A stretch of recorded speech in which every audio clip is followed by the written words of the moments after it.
Lorsque vous avez votre tableau croisé dynamique, vous avez croisé différentes données d'un tableau d'origine. Mais ensuite, vous pouvez souhaiter, par exemple, filtrer ces données, c'est-à-dire simplifier le tableau pour retrouver uniquement les données qui vous intéressent. Vous pouvez aussi vouloir trier les données pour faire apparaître un ordre selon le critère qui vous intéresse. Donc, par exemple, ici, je vais avoir les critères de prix, etc. Ici, vous le voyez, il s'agit de mon tableau d'origine. Dans ce tableau d'origine, je vais avoir des commandes qui ont été faites par divers clients et je retrouve à l'intérieur d'une autre feuille le tableau croisé dynamique. J'ai choisi de classer ces différentes données par date. Vous voyez que j'ai les dates ici sur la gauche et ensuite je vais avoir différentes catégories de produits. Donc par exemple pour les achats qui concernent la chambre et le séjour, la cuisine, la salle de bain, etc. Ensuite, ces différentes valeurs sont synthétisées à l'intérieur des cellules avec la formule somme sur les prix toutes taxes comprises de ces commandes et je vais avoir le total général à chaque fois. Je souhaite maintenant, par exemple, trier ces éléments de manière à retrouver les commandes les plus récentes tout en haut. Je vais donc cliquer ici sur la petite flèche et je vais choisir trier du plus récent au plus ancien. Un simple clic et je vais retrouver, vous le voyez, les commandes les plus récentes tout en haut. Maintenant, vous le voyez, cela fait énormément de commandes. Je souhaite avoir une synthèse par mois. Je vais donc effectuer un clic droit à l'intérieur de n'importe laquelle de ces dates et je vais choisir ici grouper à l'intérieur de ce menu contextuel. Lorsque je clique ici sur grouper, on me propose de grouper par heure, jour, mois, etc. Je vais sélectionner par mois et je clique ensuite sur OK. Immédiatement, vous le voyez, j'ai une synthèse qui a été faite par mois et je retrouve le mois de juin, mai, avril, etc. Si vous souhaitez retrouver l'affichage détaillé par date, il vous suffit de faire un clic droit comme ceci, puis choisissez ici Dissocier. Un simple clic et vous retrouvez l'ensemble de vos dates. Je souhaite maintenant masquer toutes les dates de janvier qui apparaissent ici, vous le voyez, en bas. Donc je ne souhaite pas avoir les dates pour janvier. Je vais donc effectuer un filtre sur ces données. Donc je clique ici sur la petite flèche en face des dates et je pourrais ici décocher les différents éléments qui concernent janvier. Je peux aussi appliquer des filtres chronologiques. Donc je clique ici sur filtre chronologique et je vais choisir de montrer uniquement les éléments qui se trouvent après le 31 janvier. Donc ici je sélectionne après. Et puis ici à l'intérieur de la liste, donc je souhaite afficher les éléments postérieurs au 31 janvier 2012. Vous pouvez aussi choisir antérieur ou compris entre deux dates. Je choisis postérieur. Ensuite, je vais choisir la date qui m'intéresse. Je peux utiliser ce petit calendrier. Je peux simplement rentrer la date immédiatement à l'intérieur de ce champ-ci. Donc, je vais rentrer le 31 janvier 2012 comme ceci. Ensuite, je clique sur OK. Et vous le voyez, toutes les dates qui concernaient janvier ont été effacées.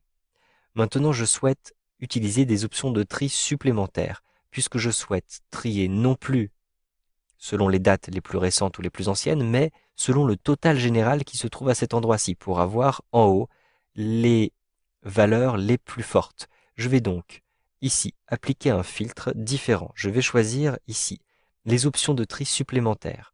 Ensuite, je vais choisir d'avoir un tri descendant pour avoir les plus élevés en haut. À l'intérieur de la liste, je choisis la somme de prix toutes taxes comprises et non les dates. Ensuite, je clique sur OK. Vous le voyez, le tri a été appliqué. Je n'ai donc plus sur la gauche un ordre chronologique, mais j'ai sur la droite un ordre décroissant des différentes commandes. Sachez que vous pouvez en plus analyser un peu plus votre tableau croisé dynamique en appliquant des filtres personnalisés. Je me rends ici à l'intérieur de l'onglet Analyse et je vais cette fois retrouver la liste des champs. Donc je clique sur Afficher et à l'intérieur de Afficher, je vais afficher la liste des champs. Vous voyez que vous avez la possibilité de créer de nouveaux filtres à cet endroit-ci et même de combiner des filtres. Je vais donc ajouter un filtre par département par exemple. Donc à l'intérieur de cette liste-ci, je peux retrouver les différents départements. Je vais cliquer ici sur département, je maintiens appuyé et je déplace les départements à l'intérieur de la liste de filtres.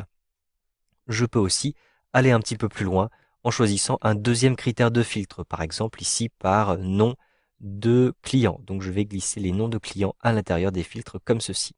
Vous le voyez maintenant, au-dessus de mon tableau croisé dynamique, je vais avoir deux nouveaux filtres qui sont apparus à l'intérieur de deux nouvelles lignes.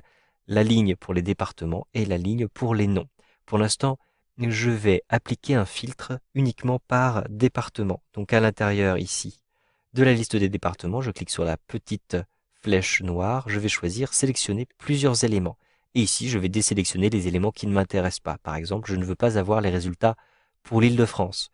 Je clique ici sur OK et toutes les commandes pour l'Île-de-France ont été effacées de mon tableau. Vous le voyez. Vous allez ainsi pouvoir croiser davantage de données puisque vous avez l'abscisse, l'ordonnée, mais en plus les critères de filtre qui vont se superposer à l'intérieur de votre tableau.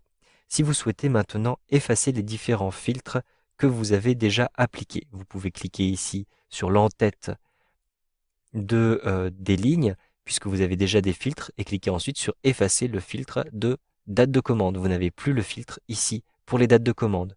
Pour maintenant ne plus avoir de filtre au niveau des départements, je clique ici sur les filtres et je vais sélectionner tous tout simplement. Ensuite, je clique sur OK et cela me permet de retrouver l'ensemble de mes données. Sachez que vous pouvez utiliser ces filtres pour générer d'autres feuilles de calcul. Rendez-vous à l'intérieur de l'onglet Analyse, puis retrouvez les options de tableau croisé dynamique ici sur la gauche. Ensuite, vous avez ici diverses options. Je vous laisse cliquer ici sur la petite flèche pour retrouver afficher les pages de filtres de rapport. Un simple clic. Vous avez maintenant une nouvelle fenêtre qui s'ouvre avec les différents filtres que vous aviez choisis. Nom ou département. Je sélectionne département et je clique sur OK.